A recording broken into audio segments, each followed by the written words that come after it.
भागवत का सिद्धांत है कि मृत्यु आए उससे पहले पहले ठाकुर जी से मिलना है, उससे पहले पहले ठाकुर जी का अनुभव करना है। मृत्यु के बाद की प्रतीक्षा मत करो, मृत्यु आवे तब मिलेंगे ठाकुर जी से। बहुत सावधानी से सुनिएगा, सावधानी हटी तो दुर्घटना घट जाएगी। यहाँ पे ये बहुत बढ़िया प्रसंग चल रहे हैं, ये अगर निकल गए ना कान से कहीं और तो फिर बहुत बड़े भाव से वंचित रहोगे, इसलिए सावधानी से सुनो। जाके ही अनराम वैदेही तजियता ही कोटि वैरिसम यद्यपि परम स्नेही। जिसके हृदय में ठाकुर जी का वास नहीं है, चाहे वो कितना भी अपना क्यों ना हो, तजियता ही कोटि वैरिसम यद्यपि परम स्नेही, उसको बैरियों के समान त्याग कर दो, चाहे वो कितना भी अपना क्यों ना हो। ठाकुर जी का नहीं है तो हमारा कैसे हो सकता है? कृष्णाश्रितों के, भगवदाश्रितों के जीवन में कष्ट क्या है? उनके जीवन में कष्ट ये है कि हम रोज 108 माला करते हैं, आज 100 पे ही अटक गए, 8 पूरी नहीं कर पाए। हम रोज वृंदावन परिक्रमा करते हैं, आज जा ही नहीं पा रहे। हम रोज संतों को प्रणाम करते हैं, आज कोई संत नहीं मिल रहे। उनके जीवन में यही कष्ट रहता है, इसके अतिरिक्त तो कोई कष्ट नहीं होता। तो ये बात निश्चित मान लीजिए कि जब आप भक्ति पथ पर चलेंगे तो ऐसा नहीं है कि आपके कष्ट कम हो जाएंगे। कष्ट तो, बल्कि मैं तो ऐसा कहूंगा कि जो पूरे जीवन में आने चाहिए थे वो चंद सालों में आने लग जाएंगे। मान लीजिए मेरी आयु ठाकुर जी ने लिखी हो 70 वर्ष। अब 70 वर्ष में ठाकुर जी ने डिजाइन ऐसा किया हो, पहला कष्ट इसको देंगे 20 से लेकर के 25 साल तक, दूसरा कष्ट इसको देंगे 35 से 40 साल तक, तीसरा कष्ट इसको देंगे 55 से 60 तक, और फिर लास्ट में देंगे बिल्कुल जब इसके प्राण निकलने वाले होंगे 2-3 साल लास्ट किसको और कष्ट। पहला कष्ट इसको देंगे 20 से लेकर के 25 साल तक, दूसरा कष्ट इसको देंगे 35 से 40 साल तक, तीसरा कष्ट इसको देंगे 55 से 60 तक, और फिर लास्ट में देंगे बिल्कुल जब इसके प्राण निकलने वाले होंगे 2-3 साल लास्ट किसको और कष्ट दें। इस प्रकार से पूरे जीवन में कष्ट लिखे हुए हैं। लेकिन मैं आ गया आध्यात्मिक पथ पर, भक्ति पथ पर, तो ठाकुर जी क्या करते हैं, खंड खंड खंड में जो कष्ट मिलने वाले थे उन सबको एक ही कर देते हैं, लो एक बार में ही भोगो। अब जो 5 वर्ष, फिर आगे 10 वर्ष बाद फिर 5 वर्ष, फिर 20 वर्ष बाद फिर 5 वर्ष, ऐसे जो मिलना था वो 1 साल एक साथ ही ठाकुर जी भोगवा देंगे। लो 15-20 साल में सारे भोग भाग के निवृत्त हो लो। ये होता है। और पूर्ण रूपेण प्रेम के भाव से भक्ति पथ पर यदि आए हैं तो कष्ट तो आएंगे लेकिन अनुभव नहीं होगा, उसकी अनुभूति नहीं होगी, उसका ज्यादा प्रभाव आपके चित्त पर नहीं होगा। कष्ट तो आएंगे। तो इसलिए तापत्रय विनाशाय, ठाकुर जी तापों का विनाश नहीं करते हैं, तापों से होने वाली हमारे ऊपर प्रभावों का विनाश करते हैं और प्रभाव नष्ट हो जाता है। ऐसे श्री कृष्ण को हम बारंबार प्रणाम करते हैं। श्री कृष्णाय वयम नमः। प्रश्न कैसा होना चाहिए पहले ये सीखिए। पूछने वाले का भी उद्धार हो, बताने वाले का भी उद्धार हो। अभी क्या होता है, आपका प्रश्न ऐसा है कि आपका ही उद्धार हो रहा है, बताने वाला तो पहले से ही उद्धार कर चुका है अपना। प्रश्न कैसा हो, पूछने वाले का भी उद्धार हो, बताने वाले का भी उद्धार हो, और जो खाली बैठे सुन रहे हैं उनका भी उद्धार हो। तीनों के उद्धार की भावना से प्रश्न होना चाहिए। और ऐसा प्रश्न केवल एक ही है, क्या? कृष्ण प्राप्ति करम शाश्वत। शाश्वत श्री कृष्ण की प्राप्ति कैसे हो, ये मार्ग हमको बताओ। और श्रेयशाम यद भवे श्रेय, यहां पर सूत जी महाराज कहते हैं, सौनकादि ऋषि कहते हैं, श्रेष्ठ से श्रेष्ठ, पवित्र से पवित्र और जल्दी से जल्दी भगवत प्राप्ति कैसे होगी, कृष्ण की प्राप्ति कैसे होगी, वो मार्ग हमको बताइए। कितना अच्छा प्रश्न है। बस ये एक ही प्रश्न में पूरी भागवत की कथा सुनाई है। सोचो, प्रश्न ऐसा हो जो पूरे ग्रंथ का निर्माण करवा दे।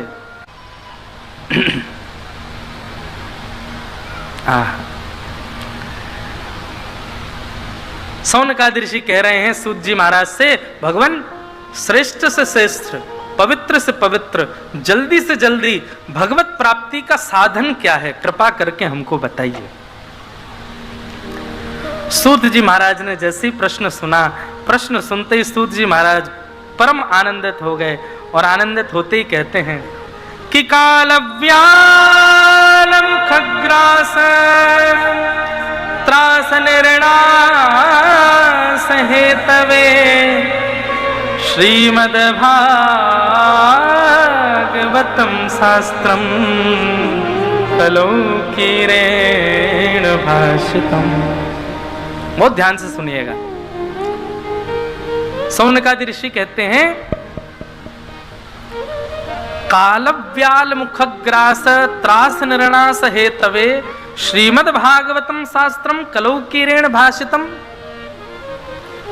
काल रूपी व्याल, व्याल कहते हैं सर्प को, उस सर्प के मुख में हम आप सब लोग किस भांति हैं? बोले ग्रास के भांति। ग्रास कहते हैं भोजन को। काल यानी कि समय रूपी सर्प के मुख में हम सब भोजन के भांति बैठे हैं।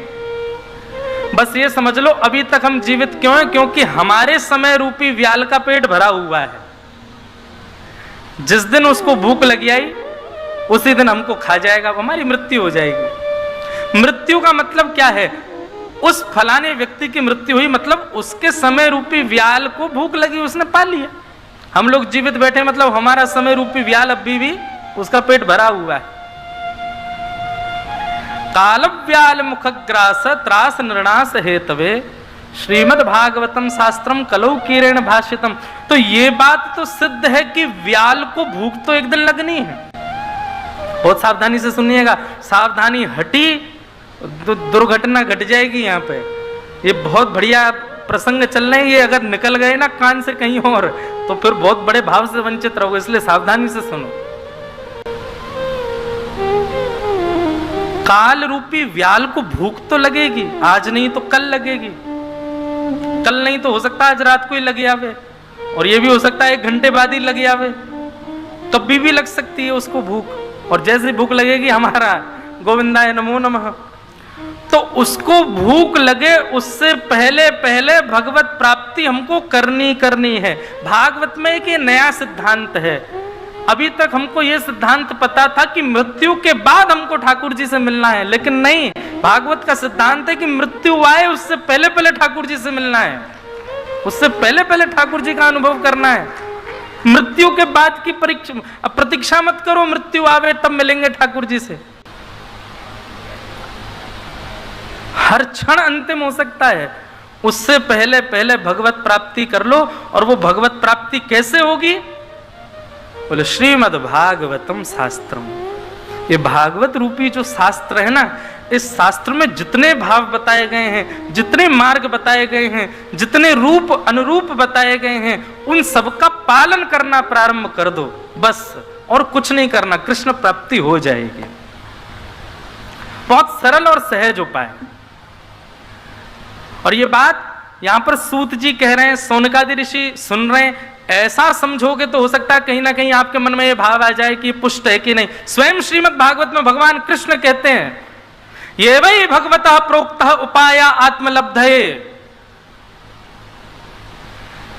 उद्धव, मेरी प्राप्ति यदि करनी है तो मेरी प्राप्ति के बताए गए जो उपाय हैं, उन्हीं उपायों का नाम श्रीमद् भागवत है।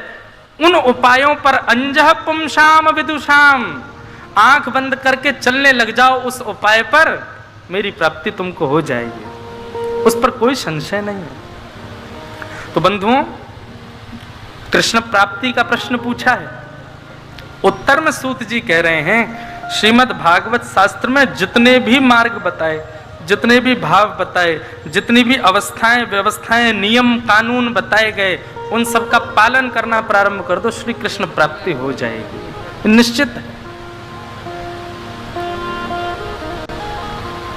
बोले अच्छा, तो एक बार की कथा सुनने से काम चल जाएगा? श्रीमद् भागवत में कहते हैं, मोहर हो रसिका भूवि भावुका, मोहर हो। बोले जब तक कृष्ण प्राप्ति ना हो जाए तब तक समझो कि अधूरे हो, तब तक करते रहो करते रहो करते रहो करते रहो। यही सभा ऐसी है जो सभा कृष्ण से मिलाएगी, जो सभा कृष्ण का दर्शन कराएगी, साक्षात अनुभव कराएगी। कृष्ण प्राप्ति करम शाश्वत साधनम तद्वदाधुना। तो श्रीमद् भागवत ऐसा ग्रंथ है। बंधुओं, आपको एक बात बताएं, सुखदेव जी भागवत के प्रमुख वक्ता हैं, पर ये सुखदेव जी हैं कौन वास्तविक में? ये हमारी श्री राधा रानी के निज गोलोक धाम में मणि के पिंजरे में निवास करने वाले उनके निज पक्षी हैं। गोपी कदाचिन मणि पिंजरस्थम सुको वचो वाचयितुं प्रवत्त आनंद कंद ब्रज चंद कृष्ण गोविंद दामोदर माधवेति। सब लोग इधर देखो, यहाँ देखो, सावधानी से कथा सुनो। श्री चैतन्य महाप्रभु, उनका नियम था, यदि वो उनको गलती से पता चल जाती ना कि हम जिस मार्ग से जा रहे हैं उस मार्ग में एक गांव है, उस गांव में किसी के घर पर सत्यनारायण की कथा चल रही है, सामान्य कथा चल रही, तो भी चैतन्य महाप्रभु बिन बुलाए पहुंच जाते थे। कथा चल रही है, बैठेंगे सुनेंगे थोड़ी देर। एक बार एक व्यक्ति की कथा में पहुंच गए। अब वो व्यक्ति जो था वो केवल धन कमाने के लिए कथा व्यास मंच का प्रयोग कर रहा था। कोई आता जाता उसको कुछ था नहीं, कुछ भी बोल रहा था। चैतन्य महाप्रभु आ गए तो और उसकी जीभ लड़खड़ा गई और उल्टा सीधा बोलने लगा। लेकिन चैतन्य महाप्रभु की स्थिति क्या थी? ऊर्ध्वबाहु होकर के नेत्रों से अविरल अश्रुधार। हाँ नाथ, हाँ नाथ, कितनी सुंदर कथा, कितनी मधुर कथा। हृदय पर हाथ रख के कहते, आहा कितना मधुर भाव। आसपास सब जो शिष्य मंडली थी चैतन्य महाप्रभु की, वो सब सोचने लगे, विचार करने लगे, ऐसा तो कुछ बोल ही नहीं रहा जो गुरुजी इतने भावुक हो रहे हैं, इतने भाव विभोर हो रहे हैं, ये तो बल्कि गलत और बोल रहा है और ये इतने भाव में जा रहे हैं। संकोचवश किसी ने, महाप्रभु जी जब वहां से चले आए तो किसी ने पूछा, भगवान क्षमा करें धृष्टता, पर आज जिन व्यास जी की कथा में हम गए थे वो कोई ऐसे श्रेष्ठ व्यास तो थे नहीं, और उनके वचनों में भी कोई ऐसे भाव तो थे नहीं, आप इतने भावुक क्यों हो गए? क्षमा करें। चैतन्य महाप्रभु कहते हैं, तुम लोग परखने गए थे क्या कि व्यास जी अच्छे हैं कि बुरे हैं? अरे वो कुछ ना भी कह रहे थे तो क्या हुआ? वो कृष्ण तो बोल रहे थे, वो माधव तो बोल रहे थे, वो मधुसूदन तो बोल रहे थे, वो हरिनाम तो अपने मुख से बोल रहे थे। और विश्वास मानो वो जब जब कृष्ण बोलते, माधव बोलते, मधुसूदन बोलते, नृसिंह बोलते, हरि बोलते, जो भी भगवान नाम उच्चारण करते, वो नाम ही मेरे चित्त में प्रकट होकर के मुझको दर्शन दे रहे थे।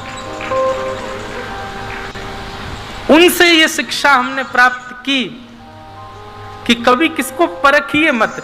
परखने की जिम्मेवारी हमारी है ही नहीं है, ये ठाकुर जी पे छोड़ो। आप मत परखो किसी को, ये श्रेष्ठ हैं, ये अश्रेष्ठ हैं, ये भक्त हैं, ये कुभक्त हैं, आदि आदि, इस प्रकार का भाव रखना ही नहीं है अपने को। सबके प्रति एक निष्ठ भाव रखो, किसी के प्रति भी कुभाव मत रखो।